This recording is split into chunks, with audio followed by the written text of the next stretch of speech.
सत श्री अकाल, नमस्कार, आदाब। पंजाबी रेडियो और पंजाबी टीवी यूएस से देख और सुन रहे सभी साथियों का स्वागत है इस समय के विशेष programme beyond the headlines with Mandeep Punia में।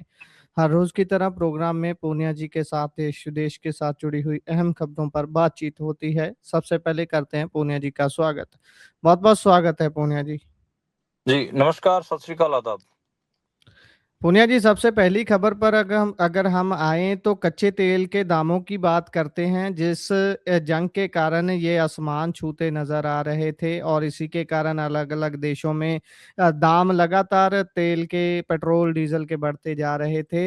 अब क्या उस पे लगाम लगेगी ये तो समय बताएगा, लेकिन कच्चे तेल के दामों में गिरावट देखी जा रही है।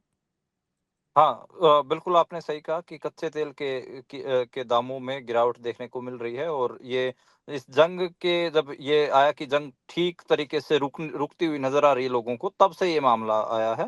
अब हॉर्मुज़ स्ट्रेट में मालवाहक जहाज़ आवाजाही कर पा रहे हैं और उसी के कारण ये जो कीमतें हैं वो लुढ़की हैं। आज वैश्विक कच्चे तेल की कीमतें 4 महीनों के दौरान अपने सबसे निचले स्तर पर पहुँच गई हैं। 4 महीनों के दौरान मतलब 4 महीने जो जंग की स्थिति रही है उसमें सबसे निचले स्तर पर पहुंच गई हैं। आज वैश्विक मानक ब्रेंट जो बेसिकली वर्ल्ड लेवल का जो ब्रेंट क्रूड था, उसकी कीमतें थोड़ी देर के लिए गिरकर $72.48 प्रति बैरल हो गई। यह वही स्तर था जो 28 फरवरी को अमेरिका और इजराइल के ईरान पर हमले से एक दिन पहले का था। तो हालांकि बाद में जो कीमत है थोड़ी और सुधरी और वो $72.63 प्रति बैरल हो गई। और बात करें तो इससे इससे ये कह सकते हैं आप कि जो 17 जून को जो अमेरिका और ईरान के बीच में एक एमओयू के ऊपर जो हस्ताक्षर हुए हैं, उसके बाद ये चीज देखने को मिली है, जो सुधार देखने को मिला है वो मार्केट में। अ, देखिए, साफ है कि जैसे ही हॉर्मुज़ स्ट्रेट में जहाज़ों की आवाजाही फिर से शुरू हुई है, तो कच्चे तेल और गैस के जो वैश्विक जो ट्रांसपोर्ट के रास्ते थे, वो उसमें सुधार दिखा और उसमें इसी के कारण जो रास्ता लगभग बंद हो गया था और जिसके कारण ट्रांसपोर्ट नहीं हो पा रहा था, जो आवागमन था, वो नहीं हो पा रहा था, वो स्मूथ होता दिखा। तो इसके कारण मुझे लगता है कि ये स्थिति सुधरी है। हालाँकि देखिए, इसमें अभी भी बहुत सारे पेच है, बहुत सारी चीज़ें हैं। जैसे मुझे एक बात बोलनी हो, तो आईआरजीसी ने तुरंत आज जैसे ब्रेंट क्रूड जब नीचे गिर रहा था, तो आईआरजीसी की जो ईरानी रेवोल्यूशनरी गार्ड्स कोर्प्स हैं, आईआरजीसी, उनकी स्टेटमेंट आई। आईआरजीसी ने कहा कि होर्मुज़ स्ट्रेट से सुरक्षित आवागमन केवल हमारे सहयोग से ही संभव है। तो ये मतलब जब इतना करेक्शन हो रहा था, बिल्कुल एकदम नॉर्मल-सी जैसा माहौल बन रहा था, तो आईआरजीसी ये दिखाने की कोशिश कर रहा था कि हाँ, हाँ, हमारे की वजह से ये नॉर्मल-सी आ रही है। तो आईआरजीसी ईरानी मीडिया की रिपोर्टों के अनुसार आईआरजीसी की नौसेना ने होर्मुज़ स्ट्रेट में जहाज़ों की आवाजाही के लिए एक नए मार्ग की घोषणा पर प्रतिक्रिया देते हुए कहा है कि ये मार्ग स्वीकार्य नहीं है और पूरी तरह खतरनाक है। अब देखिए, बात क्या है कि आपको पता है कि समुद्र के अंदर माइन्स बिछाई गई थी। माइन्स से हटके एक रास्ता मतलब बीच में निकाला गया कि हाँ, ये रास्ता जो ये पैसेज है ये सुरक्षित है, यहाँ माइन्स नहीं है। बाद में फिर जब ब्रेंट क्रूड आप देखें गिरा, तो फिर उसके बाद आईआरजीसी की फिर ईरानी मीडिया के से स्टेटमेंट आनी शुरू हो गई कि नहीं नहीं, ये भी पूरी तरीके से सुरक्षित नहीं है, ये भी खतरे से खाली नहीं है। खैर, जहाजों को केवल चैनल 16 के माध्यम से संपर्क करने की हिदायत दी गई है और ये कहा गया है इसी के थ्रू ही जाया जा सकता है। खैर, और स्ट्रेट ऑफ हॉर्मुज में मतलब जो अपन को जो चीजें दिखी, उसमें कहीं ना कहीं आप कह सकते हैं कि सुधार हुआ है और सुधार वैश्विक अर्थव्यवस्था पे भी आपको दिखेगा। इसका इसका जो फायदा होता हुआ वैश्विक अर्थव्यवस्था को दिखेगा। भारत की तो स्थिति काफी नाजुक थी, तो शायद अब भारत को कुछ राहत मिले। जी। और इससे आगे बढ़ें तो बात वेनेजुएला की करते हैं। वहाँ पर कुदरत का ऐसा कहर देखने को मिला है कि कुछ ही समय में 2 बड़े भूकंप आए और बहुत बड़ा जान और माल का नुकसान कर गए। देखिए, वेनेजुएला में लगातार 2 भूकंपों से 164 लोग मरने की खबर है, सैकड़ों घायल हैं, भीषण तबाही हुई है, सुनामी का अलर्ट भी है और इमरजेंसी घोषित की गई है। देखिए, 2 भूकंप अगर दोनों का रिक्टर स्केल के हिसाब से अपन देखें तो 7.2 और 7.5 की तीव्रता के हिसाब से ये इनकी जो तीव्रता है वो मापी गई है। कार्यकारी राष्ट्रपति जो वर्किंग प्रेसिडेंट हैं, डेल्सी रोड्रिगेज, उन्होंने देश में आपातकाल घोषित की है। काराकास और तटीय इलाकों में रेस्क्यू ऑपरेशन जारी हैं। तो ये जो भीषण तबाही है, ये देखने को मिल रही है। राजधानी काराकस के कई ऐसे इलाके हैं जहाँ पर भारी नुकसान हुआ, इमारतें गिर गई हैं, सड़कें टूट गई हैं, लोग मलबे में फंसे हुए हैं। सरकार ने इमरजेंसी घोषित कर दी, इसके साथ ही कैरिबियाई इलाके में सुनामी का अलर्ट भी जारी किया गया है। देखिए, नुकसान बहुत हो रहा है, उसमें आप देख रहे हैं कि दुनिया लेवल के जो बड़े-बड़े हुक्मरान हैं, सियासतदान हैं, चाहे कोई किसी देश का प्रेज़िडेंट हो या फिर प्राइम मिनिस्टर, सब हेल्प ऑफ़र कर रहे हैं। और जो त्रासदी की जो तस्वीरें हैं, जो आज हम लगातार सोशल मीडिया के तौर पर देख ही रहे हैं, और इसमें काफ़ी अपन कहें कि रेस्क्यू टीम्स और वॉलंटियर सब कोशिश कर रहे हैं कि इससे पार पाया जा सके, रेस्क्यू ऑपरेशंस चल रहे हैं। और काफ़ी जो अमेरिकी भूवैज्ञानिक सर्वे है, यूएसजीएस, उसने कहा है कि ये पिछले 100 साल में वेनेजुएला में आया सबसे तेज भूकंप है। शुरुआती रिपोर्ट में 32 लोगों की डेथ की खबर थी, लेकिन यूएसजीएस ने चेतावनी दी कि आखिरी मौतों की जो संख्या है, वो इससे बहुत ज़्यादा होगी। यहाँ तक ये माना जा रहा है कि जो मरने वालों की संख्या है, वो हज़ारों में हो सकती है, मतलब 1000 का जो आंकड़ा है, वो तक पार कर सकती है। तो ख़ैर, अभी तो आपको पता ही है कि लोगों को रेस्क्यू किया जा रहा है, मलबे हटाए जा रहे हैं। सरकार कह रही है कि हम रेस्क्यू का काम कर रहे हैं, वॉलंटियर्स और सरकार की जो रेस्क्यू टीम्स हैं, वो सब दिख रहा है। देखिए, जो हम आज अभी डेटा बोल रहे हैं, जिसमें 164 लोगों की मरने की खबर कह रहे हैं, ये नंबर बहुत ज़्यादा बढ़ेगा जैसे-जैसे रेस्क्यू होंगे। घायलों की संख्या आप देखिए, जब तक जितने भी किए गए हैं, जिनकी इमरजेंसी बहुत हालत खराब है, वो वही 800-900 के आसपास पहुँच गई है। तो मतलब जैसे-जैसे चीज़ें रेस्क्यू की तरफ बढ़ेंगी, जो ये नंबर है, ये बढ़ेगा। जी। और इससे आगे बढ़े तो अयोध्या राम मंदिर को बीजेपी ने महमूद गजनवी की तरह लूटा है, अगर हम ये कहें तो इसमें कोई अतकत तो नहीं होगी? देखिए, ये सामना का संपादकीय छपा है। सामना अखबार, जी, आपको मैं बता दूँ कि महाराष्ट्र में शिवसेना का अखबार है, और ये माना जाता है कि हिंदुत्व की राजनीति का सबसे बड़ा अखबार सामना को माना जाता है। जैसे आरएसएस की ऑर्गेनाइज़र और पांचजन्य हैं, उनके मुखपत्र, उनके प्रोपेगेंडा न्यूज़पेपर आरएसएस का ऑर्गेनाइज़र है, ऐसे ही शिवसेना का बेसिकली सामना अखबार है। तो शिवसेना ने बेसिकली जो निशाना साधा है, वो मोदी के ऊपर और बीजेपी के ऊपर साधा है।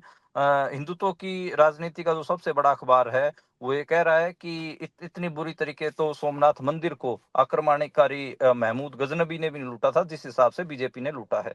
देखिए, इसमें कई बिंदु बनाए गए हैं। इस आप एडिटोरियल को देखें, तो इसमें पहला बिंदु यही बनाया गया है कि दान पेटियों की लूट हुई है। पार्टी का आरोप है कि अयोध्या के राम मंदिर में भगवान के दान बक्से, सोना चांदी, गहनों की भरकम लूट लूट हुई है। दूसरा जो पॉइंट है, वो है कि कार सेवकों का अपमान हुआ है।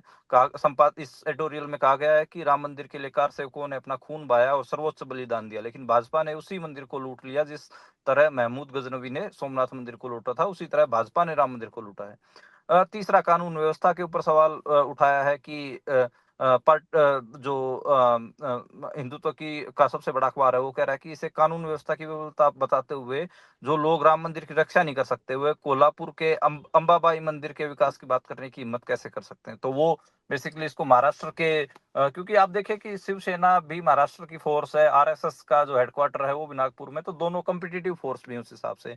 अमित शाह के ऊपर निशाना बांधा गया है कि एक तरफ तो मंदिर लूट रहा है, और दूसरी तरफ जो अमित शाह हैं, वो जो विपक्ष के सांसद हैं, उनको उनकी खरीद फरोख्त करने में व्यस्त हैं। तो अमित शाह के ऊपर भी निशाना साधा गया। एक जो सबसे जो इम्पोर्टेंट बात है, वो ये है कि ये बार-बार ये कहा जा रहा है, खासकर जो हिंदुत्व राजनीति के जो लोग हैं, वही ये कह रहे हैं कि जब सतयुग था, जब राम का युग था असल में, उस समय भी भरत ने राम की जो चरण पादुकाएँ थी, उनको रखी, क्योंकि राम तो वनवास काटने के लिए 14 साल के वनवास के लिए चले गए थे।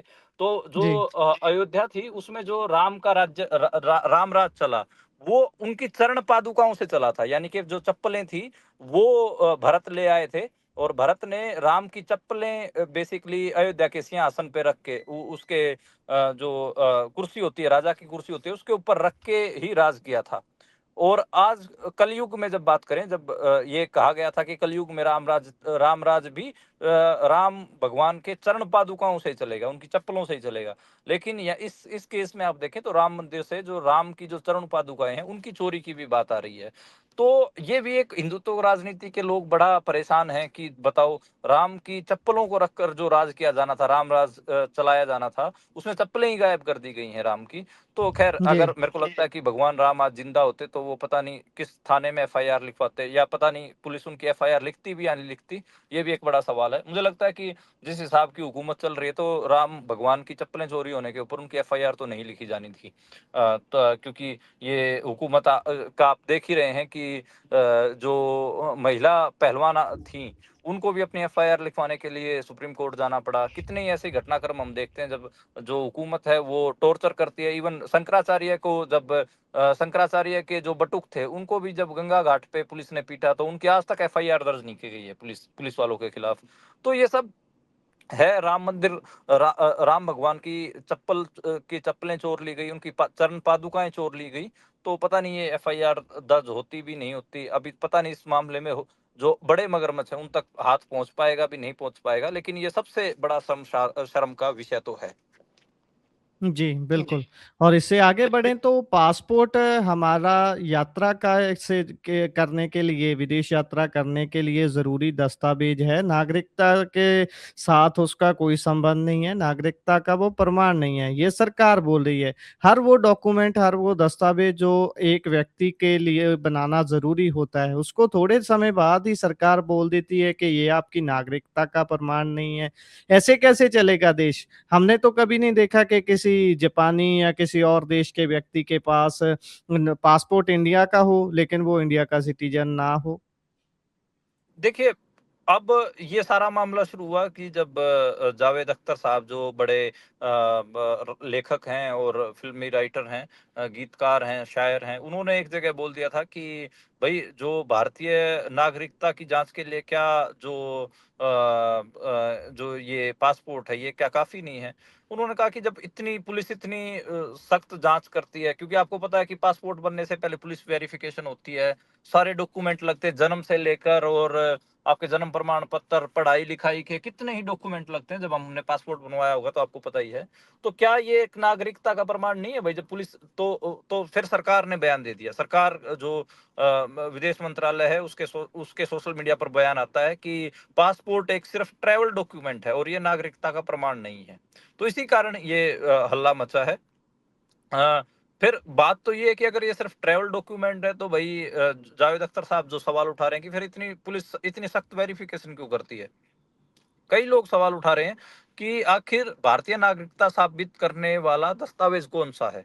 अपोजिशन लीडर, सोशल एक्टिविस्ट, हमारे जैसे पत्रकार भी यही बात पूछ रहे हैं। सरकार ये बता दे कि भाई किससे साबित होगा कि ये भारतीय नागरिक है।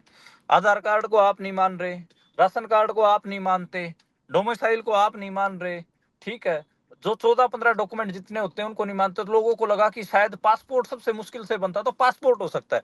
अब सरकार इस बात से मुकर गई है कि पासपोर्ट भी कोई आपकी नागरिकता का वैध डॉक्यूमेंट होगा, लीगल डॉक्यूमेंट होगा, उसको उससे भी मना कर दिया। तो भाई परेशानी तो आपको, एक गुरप्रीत आप बताइए फिर कौन सा, भाई कौन सी ऐसी आईडी है जिससे हम ये माने कि आप भारत के नागरिक हैं या भारत के नागरिक नहीं है।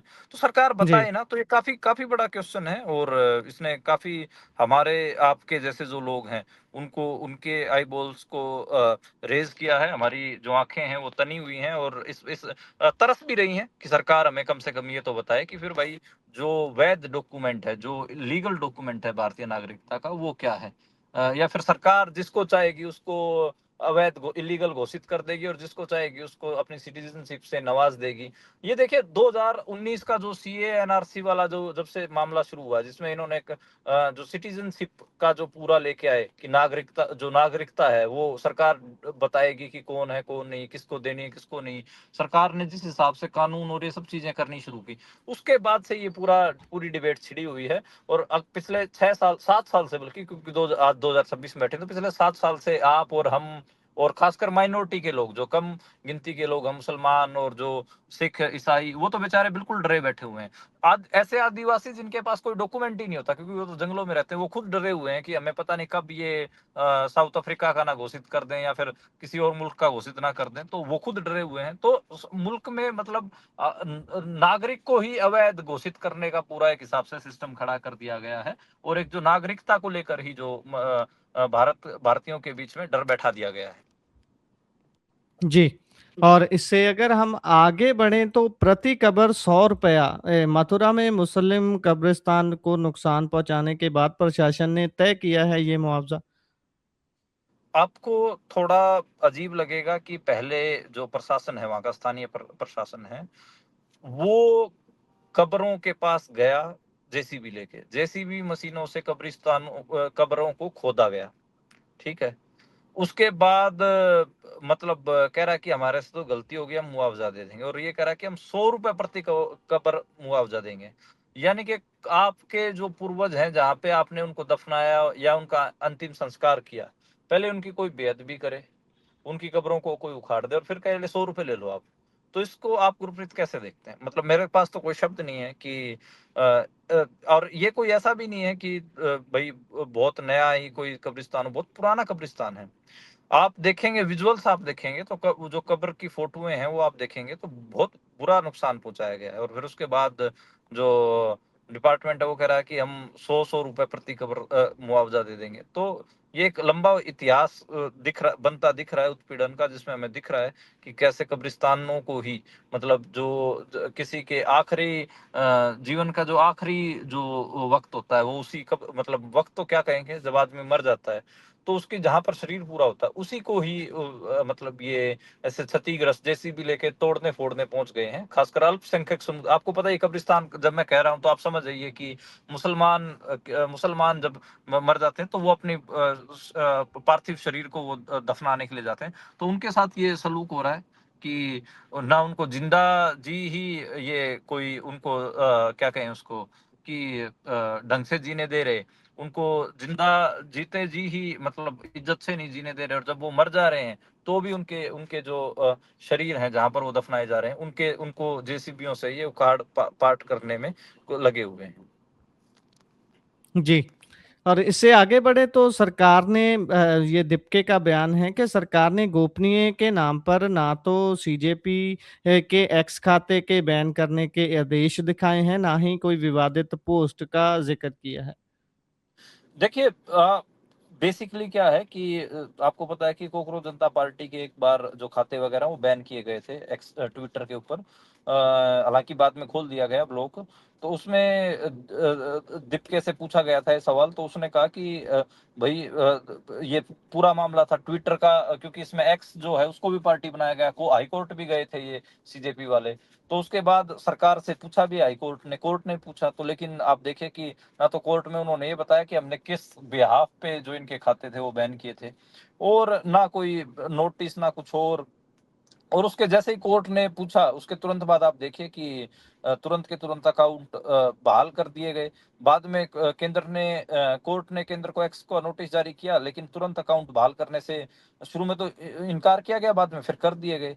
तो सरकार में जो बैठे लोग हैं, वो आप देख ही रहे हैं कि लगातार आतंकवादी कह रहे हैं। कभी किसानों को आतंकवादी कहा जाता है, कभी डॉक्टरों को, कभी छात्रों को। तो ये पूरा एक स्थिति चल रही है। मतलब इवन आप देखिए कि धर्मेंद्र प्रधान का बयान देखिए, जो शिक्षा मंत्री हैं, इनका इस्तीफा मांगने के लिए ही ये बच्चे बैठे हुए हैं, और उनको जो अपन के धर्मेंद्र प्रधान है, उनको एक इंटरव्यू में बोलते सुना गया कि ये जो सीजे कोकरोच जनता पार्टी वाले हैं, ये तो दहशतगर्दों की बी टीम है। मतलब जो आपके जैन जी 25 साल से कम उम्र के युवा हैं बेचारे, वो अपने भविष्य को लेकर, अपनी नौकरियों के में जो उनकी अव्यवस्था चल रही है, या फिर उनके एडमिशन्स के पेपर तक लीक हो जा रहे हैं, उसके ऊपर आपसे सवाल पूछ रहे हैं, तो आप उनको दहशतगर्दों की बी टीम बता रहे हैं। मतलब सरकार अपनी जवाबदेही तय नहीं करना चाहती कि पेपर क्यों लीक हो रहे हैं, नौकरियों के हैं हों या फिर एडमिशन्स के। लेकिन जो स्टूडेंट्स पूछ रहे हैं, सवाल पूछ रहे हैं, उनको ये दहशतगर्दों की बी टीम जरूर बता दे रहे हैं। तो ये मामला है। एक तरफ उनके सोशल मीडिया अकाउंट बैन करके ना सरकार कोई नोटिस दिखा रही है, ना कोई कारण बता रही है। दूसरा, सरकार के जो मंत्री हैं, जो वजीर हैं, वो टीवियों पे इंटरव्यू देके इनको दहशतगर्दों की बी टीम बता रहे हैं। तो ये चल रहा है, ये मिला जुला। आप देखिए कि इसको क्या नाम दे, लेकिन ये चल ही रहा है। जी। और चंडीगढ़ में यूथ कांग्रेस के वर्कर्स को हिरासत में क्यों लिया गया है? देखिए, आज जो केंद्रीय शिक्षा मंत्री धर्मेंद्र प्रधान हैं, वो उनका कार्यक्रम था, और वो चंडीगढ़ आए हुए थे। तो यूथ कांग्रेस के जो कार्यकर्ता हैं, उन्होंने अपने शर्टलेस होके, मतलब अपने जो टी-शर्ट या शर्ट होती है उसको उतार के अर्धनग्न होके उन्होंने प्रदर्शन किया था। इसके बाद वहाँ पर पुलिस ने उनको अरेस्ट कर लिया, डिटेन किया गया, और उन डिटेन्ड पुलिस जो यूथ कांग्रेस के वर्कर्स थे, उनको आपने धक्का-मुक्की और वो सारी चीज़ें देखी। इमरजेंसी ये कहा जा रहा है कि धर्मेंद्र प्रधान ने शिक्षा व्यवस्था में कांग्रेस ने कहा है कि इमरजेंसी जैसी स्थिति पैदा कर दी है। खैर इमरजेंसी वैसे कांग्रेस ने लगाई थी, लेकिन चलो अच्छी बात है कि आज जो कुछ हो रहा है उसको भी वो इमरजेंसी का इनाम दे रहे हैं। तो ये है हालाँकि इतना कोई मतलब बड़ा कट तो नहीं था, जितने लेवल पर जितने बड़े लेवल पर नौजवानों को इकट्ठा होना चाहिए था यूथ कांग्रेस को या कांग्रेस को जितना बड़ी मोबिलाइज़ेशन करनी चाहिए थी, उतनी तो नहीं थी। लेकिन हाँ, मतलब जो कि यूथ कांग्रेसी ज़रूर थे, जिससे कह सकते हो कि आप एक दिखा कि हाँ, छोटा-सा विरोध जब चंडीगढ़ में आए धर्मेंद्र प्रधान तो उनका उनका होता हुआ दिखाई दिया। जी। देखिए ये मेरे को लगता है कि जो ये इश्यू है, ये पता नहीं उतनी अट्रैक्शन गेन नहीं कर पा रहा है। क्या रीज़न है, क्या नहीं है? मतलब इसके ऊपर मोबिलाइज़ेशन उस लिहाज से जितनी होनी चाहिए उस उतनी मोबिलाइज़ेशन नहीं हो पा रही है। हालाँकि हमने इसके कई कारण भी बताए हैं कि एक मिडल क्लास मानसिकता से उपजा हुआ आंदोलन है, तो उसके कारण भी और कुछ लोग पहले के जो जले हुए हैं वो फूँक-फूँक के दूध पीना चाहते हैं, तो वो भी स्थिति है। ख़ैर अभी मतलब बड़ी इस मुद्दे को लेकर बड़े कट देखने को नहीं मिल रहे हैं। जी, इसी के साथ प्रोग्राम का समय यहाँ समाप्त होता है। आप जुड़े जानकारियाँ साझा की, बहुत-बहुत धन्यवाद। धन्यवाद।